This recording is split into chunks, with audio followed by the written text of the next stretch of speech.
Oke.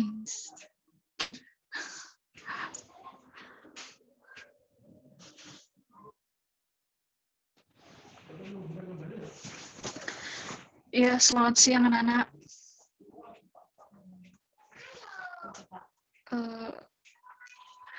Kita akan mulai pembelajaran pada siang hari ini terkait dengan pertemuan yang keempat.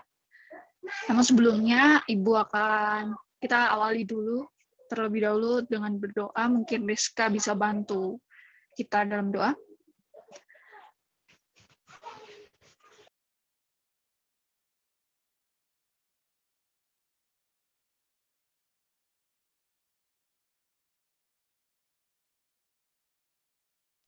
Rizka, apakah bisa mendengar suara Ibu?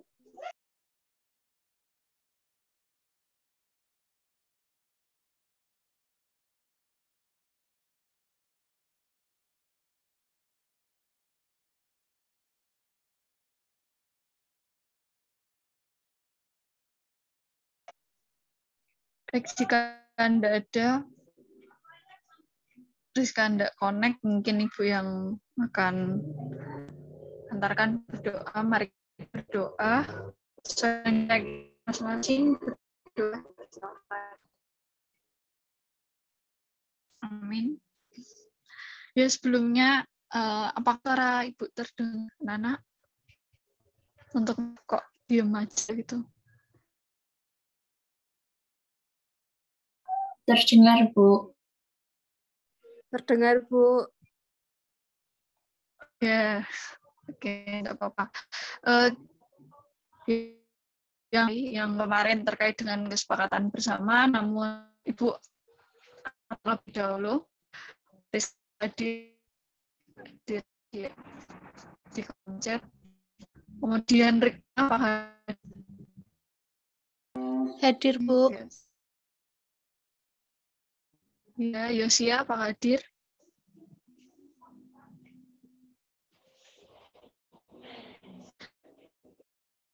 Seperti Hadir, hadir.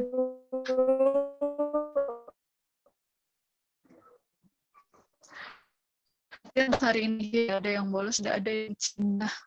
Langsung aja di materi hari ini terkait unit yang keempat, itu pengenalan konsep dalam pengalaman hidup saya itu seperti apa. Nah, baiknya kita akan membahas di konsep atau topik apa yang akan kita bahas di pertanyaan yang anak terkait dengan peta konsep. Slide selanjutnya yang pertama terkait dengan konstitusi yang ada di Indonesia itu apa gitu, nanti kita bahas. Kemudian UUD 1945 itu dalam kehidupan sehari-hari. Nah, kok UUD dan UUD NRI tahun 1945 itu kok ada, nanti kita bahas di pembahasan berikutnya. Untuk mempersingkat waktu, langsung aja kita masuk di topik yang pertama berikutnya terkait dengan Konstitusi UUD NRI tahun 1945 sebagai hukum dasar tertulis. Nah, konstitusi itu apa sih sebenarnya gitu? Konstitusi itu merupakan pernyataan tentang bentuk dan suatu negara yang dipersiapkan sebelum atau sesudah berdiri sebuah negara. Jadi konstitusi itu ada atau boleh ada itu baik sebelum atau sesudah negara itu berdiri. Seperti itu. Jadi untuk konstitusi sendiri itu digunakan sebagai hukum tertinggi yang berisi tata penyelenggaraan negara.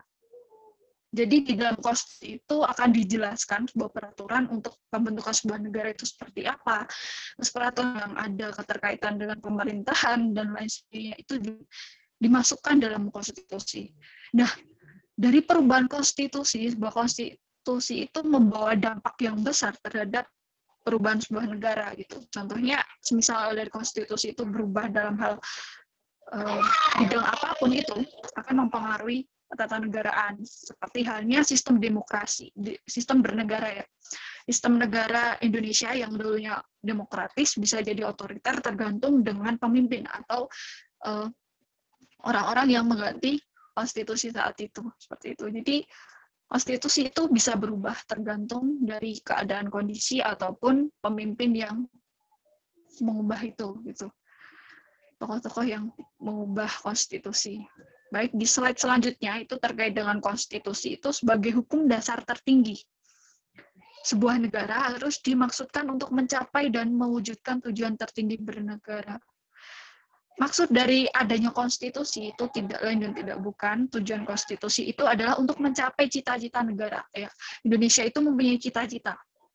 Banyak sekali cita-cita yang ada, dan hal itulah yang dimaksudkan adanya konstitusi. Jadi untuk mencapai cita-cita itu, maka perlu adanya suatu peraturan, perlu adanya sebuah pedoman untuk mencapai cita-cita itu. Seperti itu. Selanjutnya, nah, tujuan Indonesia, tujuan tertinggi di Indonesia itu apa gitu? Seperti halnya terdapat di pembukaan UUD NRI tahun 1945, terkhusus di alinea yang keempat, itu ada 4 tujuan gitu, 4 tujuan atau cita-cita negara Indonesia. Yang pertama itu melindungi segenap bangsa Indonesia dan seluruh tumpah darah Indonesia, baik warga negara, baik wilayah, ataupun yang menjadi komponen-komponen sebuah negara. Gitu. Yang kedua, kemudian memajukan kesejahteraan umum dengan apa aja ya pemerintah sudah upayakan itu. Nanti ada di contoh-contoh dalam pasal selanjutnya. Kemudian yang ketiga, mencerdaskan kehidupan bangsa. Mencerdaskan kehidupan bangsa. Terkait hal ini, pemerintah juga sudah mengupayakan hal tersebut. Seperti banyaknya pendidikan gratis ataupun beasiswa, kemudian pelatihan-pelatihan, dan yang lainnya gitu. Itu adalah upaya pemerintah, dan itu yang menjadi cita-cita sebuah negara Indonesia. Kemudian yang 4 adalah ikut serta melaksanakan ketertiban dunia, karena Indonesia juga berada di dunia ya, maksudnya juga ikut dalam organisasi-organisasi internasional, organisasi yang ada di Asia Tenggara ataupun Asia, ASEAN, PBB, dan lain sebagainya. Itu juga wajib untuk melaksanakan ketertiban dunia serta perdamaian dunia. Itulah menjadi cita-cita negara. Itu. Jadi semua peraturan yang PBB buat, ASEAN buat, itu wajib, Indonesia itu wajib melakukan hal tersebut. Seperti itu. Oke, next, langsung aja kita masuk di pengertian konstitusi menurut Ivo de Hacek ya. Ivo de Hacek. Nah, constitution is identify the source, purpose, use, and the states of public power. Maksudnya apa? Konstitusi itu mengidentifikasikan sumber-sumber, source itu sumber-sumber, terus purpose itu tujuan, use and states of public itu penggunaan-penggunaan dan pembatasan-pembatasan kekuasaan umum. Jadi yang kita ketahui, konstitusi itu tidak untuk seenaknya aja yang dibuat oleh pemimpin, no. Tapi di sini dijelaskan bahwa konstitusi itu juga mengatur pembatasan kekuasaan pemimpin gitu. Jadi ada pembatasan dalam memimpin sebuah negara atau memimpin sebuah organisasi ataupun memimpin sebuah wilayah ataupun daerah gitu. Jadi konstitusi dibentuk ya untuk itu gitu, membatasi kekuasaan umum. Kemudian masuk di slide berikutnya terkait dengan konstitusi yang ada di Indonesia. Konstitusi itu dijadikan sebagai hukum dasar tertinggi, ada 2 jenis. Yang pertama itu tertulis dan tidak tertulis. Tertulis itu ada UUD NRI tahun 1945, tidak tertulis itu ada konvensi, di mana dari kedua bentuk ini itu bisa mengalami beberapa kali perubahan atau beberapa kali amandemen atau beberapa kali penambahan ataupun sesuai dengan kondisi dan situasi saat itu. Gitu. Kemudian kita masuk di tidak tertulis dulu. Apa sih pengertian konvensi gitu? Mungkin ada yang tahu belum paham terkait konvensi. Ada yang ingin berpendapat konvensi itu apa? Bu, konvensi itu adalah ini gitu. Tidak apa-apa, kita sama-sama belajar untuk hal itu gitu. Apakah ada yang ingin berpendapat? Saya, Bu, konvensi itu mufakat. Oh, iya. Nah, menurut Yesia, konvensi itu mufakat. Terima kasih.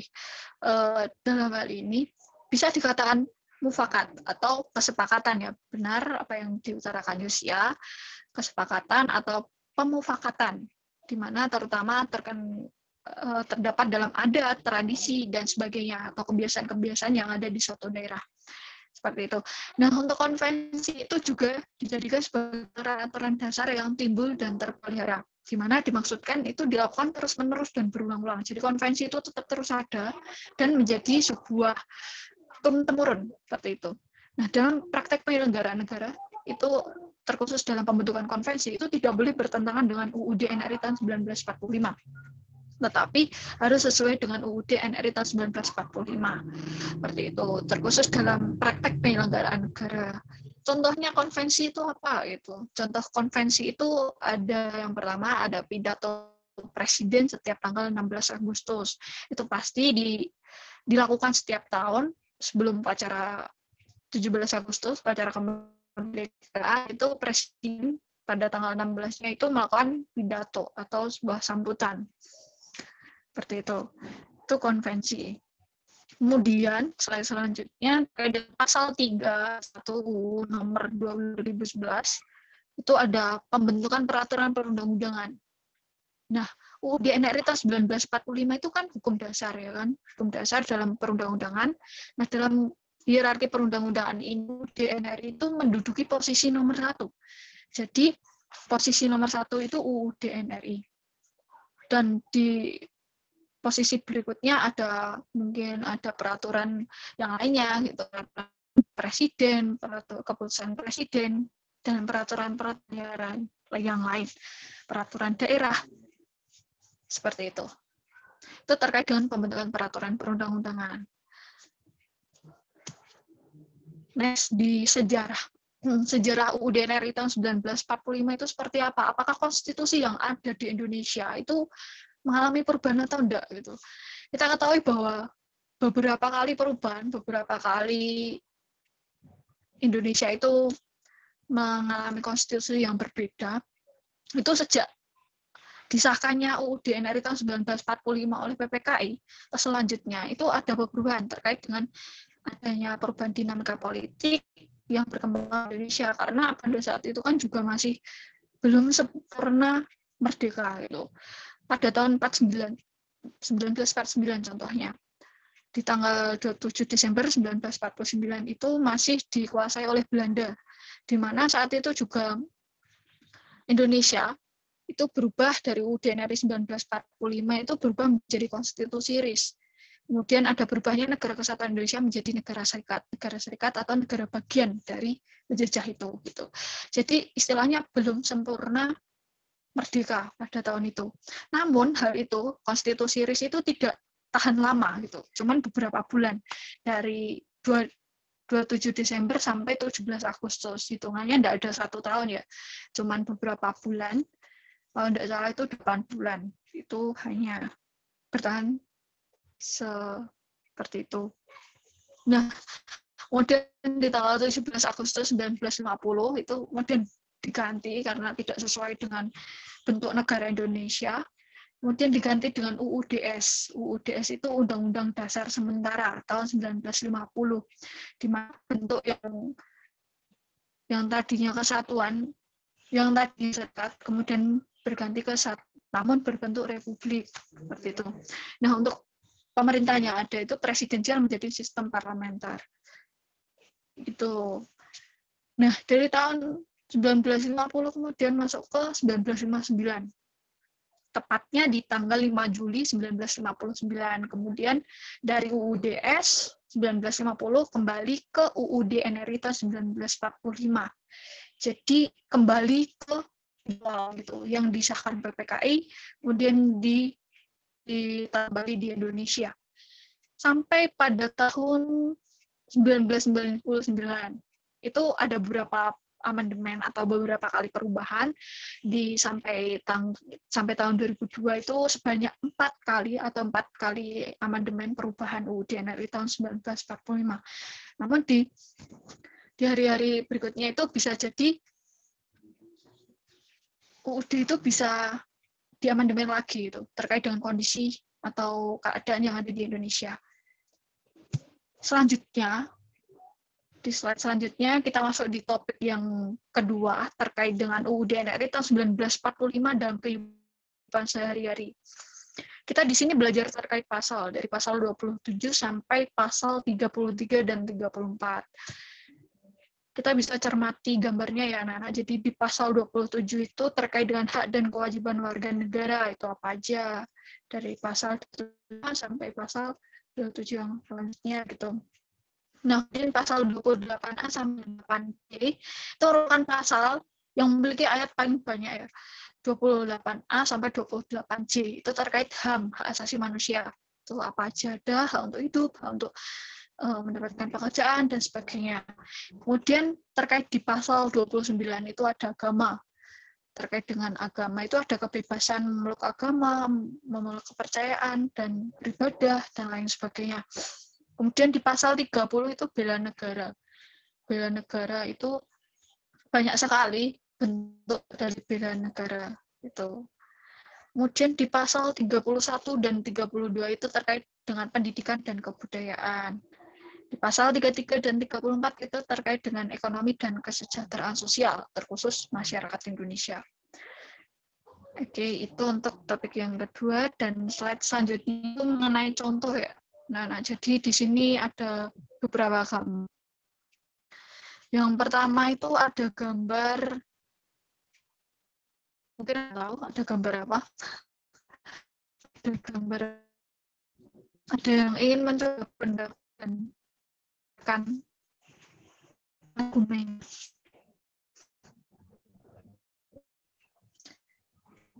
Iya, jadi di sini pemulung Bu, yang satunya ada konferensi pers. Ya, benar dikatakan Rizka juga terkait dengan gambar. Yang pertama itu ada pemulung ya. Pemulung terkait dengan hak atas pekerjaan dan penghidupan yang layak. Jadi di negara Indonesia itu pemulung itu juga memiliki sebuah aturan gitu. Jadi istilahnya pemulung itu juga diatur oleh negara meskipun tidak secara nyata kelihatan, tapi pemerintah juga mengupayakan hal itu gitu. Mengupayakan untuk membantu dan mencoba untuk menyejahterakan mereka. Seperti halnya ini ya anak-anak, jadi banyak yang kita lihat dari upaya pemerintah. Yang pertama itu rusun ya, rumah susun itu juga menjadi upaya pemerintah untuk menyejahterakan masyarakat, terkhusus ya ini hak atas pekerjaan dan penghidupan yang layak itu. Jadi istilahnya pemerintah itu juga mengupayakan gitu, ndak langsung lepas tangan gitu, ndak, tapi ada upaya meskipun belum merata atau belum sepenuhnya secara mendalam seperti itu. Kemudian ada konferensi pers, itu terkait dengan hak untuk berkumpul dan berserikat. Nah, itu menjadi pasal 28 ya. Contoh dari pasal 28.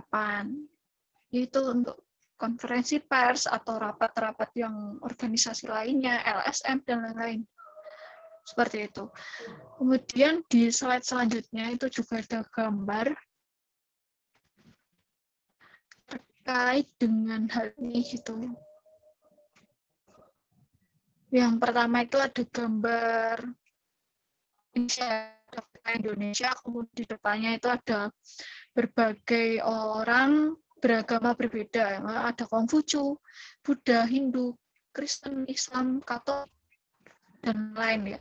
Jadi di sini masuk dalam pasal 29 dengan bahasa memeluk agama. Pasal untuk memeluk contoh dari bukan pasal 29. Kemudian ada gambar terkait dengan di sekolah SMP lainnya, perwujudan dari pasal 30 terkait bela negara, bisa juga masuk di pasal 31 terkait pertahanan dan keamanan, karena dari upacara itu kita bisa menambah rasa cinta tanah air kita terhadap Indonesia, seperti itu. Ini selanjutnya langsung aja juga ya, Nana, jadi online itu terbatas. Tuh. Selanjutnya itu ada gambar untuk perwujudan dari itu ya, pasal 32 gitu. Pasal 32 terkait dengan pendidikan. Nah, anak-anak di Indonesia itu mempunyai hak untuk mendapatkan pendidikan, ya entah dari apapun itu, dari pendidikan secara formal ataupun non formal atau pelatihan-pelatihan yang ada, anak-anak itu mendapatkan hak tersebut gitu. Dari contoh ini itu ada anak-anak SD ya, anak-anak SD itu diajari oleh seorang guru untuk mendapatkan ilmu dari guru tersebut.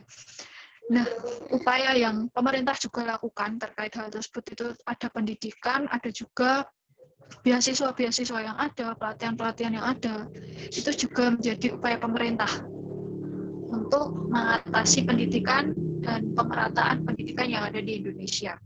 Kemudian gambar yang paling akhir ada koperasi ya, ada gambar pamflet koperasi itu ada dimaksud di ekonomi ya, pasal 33 dan 34 itu terkait dengan ekonomi dan kesejahteraan umum. Jadi koperasi itu kan berasaskan kekeluargaan. Jadi koperasi bisa masuk di ekonomi itu. Karena pada dasarnya koperasi bertujuan untuk menyejahterakan anggota dan berdasarkan asas kekeluargaan. Itu di ayat gitu. Kemudian ada KIS ya, Kartu Indonesia Sehat, itu juga menjadi sebuah upaya pemerintah untuk meningkatkan kesehatan, maksudnya untuk meringankan beban masyarakat terkait dengan kesehatan, karena banyak sekali masyarakat yang mengeluh adanya biaya yang mahal dan lain sebagainya, bahkan banyak orang yang meninggal karena tidak mendapatkan keringanan tersebut gitu. Jadi pemerintah mengupayakan Kartu Indonesia Sehat untuk meringankan beban masyarakat. Itu anak-anak, jadi banyak sekali contoh yang ada terkait perwujudan dari pasal 27 sampai pasal 34. Jadi Ibu harap di pertemuan kali ini tuh banyak menambah wawasan anak-anak terkait dalam UUD itu juga mengatur kehidupan kita sehari-hari.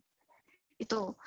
Nah, tidak hanya itu, jadi untuk kesimpulan kali ini, yang pertama ada konstitusi di Indonesia itu ada UUD NRI. Kemudian konstitusi itu tidak hanya berbentuk tertulis, tetapi ada bentuk yang tidak tertulis, bisa berupa konvensi, dan bisa mengalami beberapa kali amandemen atau perubahan. Seperti itu. Masuk di slide selanjutnya, terkait tugas ya anak-anak. Jadi untuk pertemuan kali ini, supaya tidak sia-sia, supaya tidak hilang gitu aja, ada tugas dari Ibu. Yang pertama, buatlah kelompok masing-masing dengan 3 anggota. Kemudian carilah kasus di internet atau buku atau koran terkait pelanggaran dari pasal-pasal yang telah dibahas, yaitu pasal 27 sampai pasal 34. Kemudian analisis dan berilah pendapat atau solusi mengenai kasus tersebut. Itu. Jadi menurut anak-anak bagaimana terkait kasus tersebut, apakah sudah mendapatkan solusi yang tepat atau belum? Seperti itu. Dari tugas dan materi ini, apakah ada yang ingin ditanyakan lebih dahulu anak-anak atau sudah aman? Atau bagaimana? Sudah aman, Bu. Aman, Bu. Ya, itu ya. Jadi terkait dengan konstitusi, pengenalan konstitusi dalam pengalaman hidup sehari-hari. Untuk tugasnya, jangan lupa nanti paling lambat minggu depan untuk mengumpulkan tugas tersebut. Dan mungkin cukup sekian dari Ibu untuk pertemuan kali ini. Terima kasih anak-anak, selamat siang, dan selamat menjalankan aktivitas selanjutnya. Terima kasih. Siang, Bu. Terima Ya, Bu. kasih. Terima kasih.